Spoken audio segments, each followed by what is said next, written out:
Значи, владата денеска излезе со предлог буџетот за 2011 година. Штом буџетот стане јавно достапен, ние детално ќе го разгледаме и ќе се произнесеме за тоа што мислиме.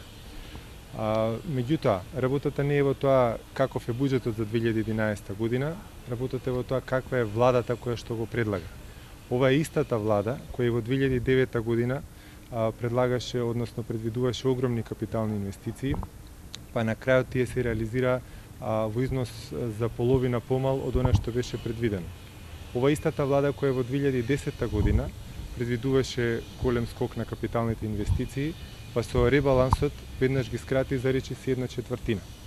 Ова истата влада која ветуваше 8 милиарди инвестиции за 7 години. Ова истата влада во која што влада е тотална конфузија. Пример за тоа е она што се случува со парите од Меѓународниот монетарен фонд.